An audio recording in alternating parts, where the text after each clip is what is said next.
হ্যাঁ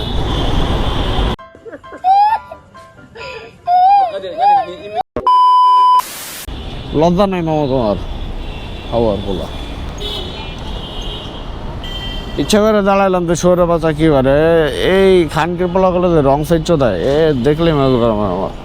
ঢোকাইছে খানকির পোলা রাস্তার মাঝখান দিয়ে রং সাইডে এই যে প্রত্যেকটা খানকির পোলা রং সাইড দিয়ে যায় কিচ্ছু বলে না আঙ্কেল আঙ্কেল ভাইয়া সবাই রং সাইড দিয়ে যাচ্ছে এটা একটু দেখেন না আপনারে বলি নাই এই যে রিক্সাগুলোতে রং সাইড দিয়ে যাচ্ছে তো অ্যাক্সিডেন্ট হইতে যাচ্ছে এগুলো কি করব বলেন তো এই যে প্রত্যেকটা রিক্সা দেখেন রং সাইড দিয়ে আসতেছে ইভেন এই বাইকারটারও দেখেন ভাইয়া বললাম একটু দাঁড়ায় কথা বলি একটু হ্যাঁ বললাম যে না না আপনাকে কিছু বলে নাই না হ্যাঁ আমি আপনার কথাটা বুঝতে পারি আমি বললাম যে ভাই এই যে রিক্সাগুলা প্রত্যেকটা রিক্সা হচ্ছে রাস্তার অর্ধেক ব্লক করে রং সাইড দিয়ে আসে এটা ভাই অ্যাক্সিডেন্ট হওয়ার পসিবিলিটি সবচেয়ে বেশি এটা মানে কোনো কিছু করা যায় না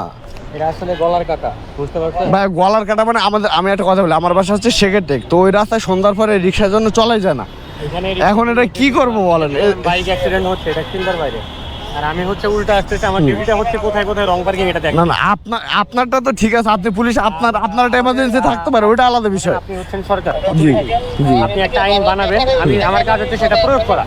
সরকার রিক্সা চালানোর অনুমতি দিচ্ছে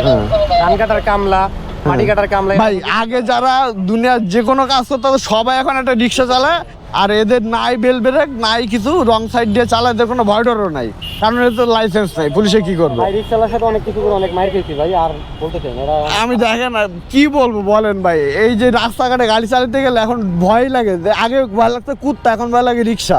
কি করে বলেন আল্লাহ হাফেজ ভাই থ্যাংক ইউ এই যে একটা তো ভাইয়ের সাথে কথা বলে ভালো লাগলো আর কি আমি ভাবছিলাম আমার কাগজপাতি চেক করে মনে হয় গাড়ি তো আমার নামে না